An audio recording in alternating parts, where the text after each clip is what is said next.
मुझे खुशी है इस बात की कि आज मैं एक बघेला जी जो पूर्व मुख्यमंत्री रहे, केंद्र में मंत्री रहे, उनके पारिवारिक कार्यक्रम में मुझे शामिल होने का मौका मिल रहा है। गुजरात कई बार और कई मौक़ों पर मैं आया हूँ। गुजरात की धरती ने हमेशा संदेश दिया है।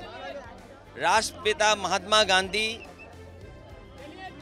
जिन्होंने जन्म लिया था यहाँ पर, और आज भी यमुना के किनारे लोग जाकर के सत्य अहिंसा के लिए संकल्प लेते हैं। और वहीं कृष्ण भगवान ने जन्म लिया था यमुना के किनारे और आखिरी सांस यहीं गुजरात में ली। ये जो रिश्ता है उत्तर प्रदेश से यमुना का, राष्ट्रपिता महात्मा गांधी जी से और कृष्ण भगवान से, कि जहाँ राष्ट्रपिता महात्मा गांधी ने जन्म तो गुजरात में लिया था, लेकिन आज यमुना के किनारे उन्हें याद करते हैं लोग, संकल्प लेते हैं जाकर के। वहीं भगवान कृष्ण ने जहाँ जन्म लिया था यमुना के किनारे, और उन्होंने आखिरी सांस ही गुजरात में ली थी। ये रिश्ता यमुना का और उत्तर प्रदेश वासियों का है। सत्य अहिंसा का नारा राष्ट्रपिता महात्मा गांधी ने दिया, उस रास्ते पे भारत चला और भारत को आज़ादी मिली। आज़ादी के साथ साथ राजनीतिक लोगों ने अपने जीवन में उतारा सत्य अहिंसा और सत्याग्रह का रास्ता अपनाया। लेकिन जब से भारतीय जनता पार्टी की सरकार देश में आई और खासकर उत्तर प्रदेश में, भारतीय जनता पार्टी सत्य भूल चुकी है। वो सत्य के रास्ते पर नहीं है और अहिंसा का रास्ता बुलडोजर ने ले लिया।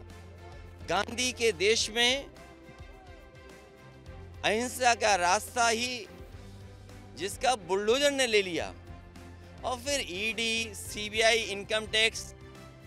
गुजरात में अगर ये बात हम पूछें, गुजरात के लोग तो मैं जानता हूँ, और खासकर उद्योगपति यहाँ के कई बार मुझे मिले हैं, वो कहते हैं कि अगर इनकम टैक्स का छापा उन पे ना पड़े तो उन्हें बड़ा बुरा लगता है। तो गुजरात के लोग तो इस बात को जानते हैं। वो इनकम टैक्स, ईडी, सीबीआई, मैंने एक बार कहा कि ईडी है एग्जामिनेशन डेमोक्रेसी। आपको इस परीक्षा से गुजरना ही होगा।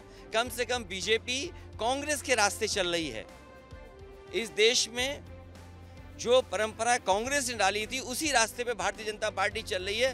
भारतीय जनता पार्टी कोई नया काम नहीं कर रही। ईडी, सीबीआई, इनकम टैक्स से छापे मारना, और जो लोग छापा मारते हैं वही हश्र होगा जो कांग्रेस का हुआ है।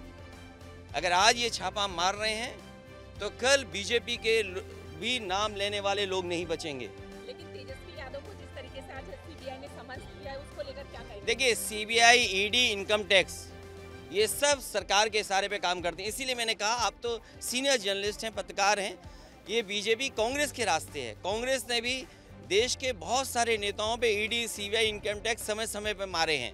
उसी रास्ते पर बीजेपी है। तो बीजेपी कौन सा नया काम कर रही है? अगर कांग्रेस आज जमीन पर पहुंच गई तो कल बीजेपी जमीन पर पहुंचेगी।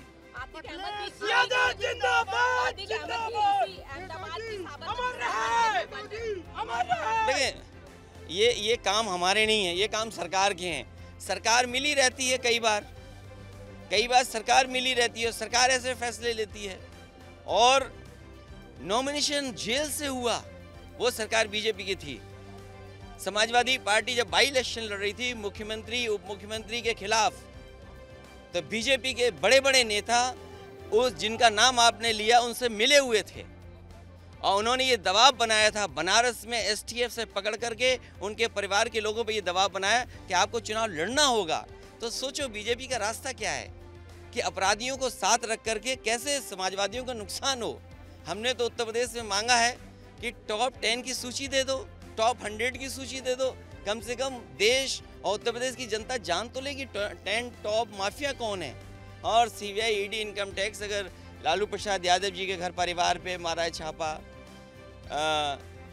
तेजस्वी पे छापा मारा है, ये पॉलिटिकल छापे हैं। आप किसी को पकड़ के कर दो। एक ज़माना था एनडीटीवी पे छापा पड़ा था, कई चैनल हम जानते उत्तर प्रदेश, उनके इनकम टैक्स का छापा पड़ा था। अगर आप गुणगान नहीं गाओगी तो आपके भी छापा पड़ जाएगा।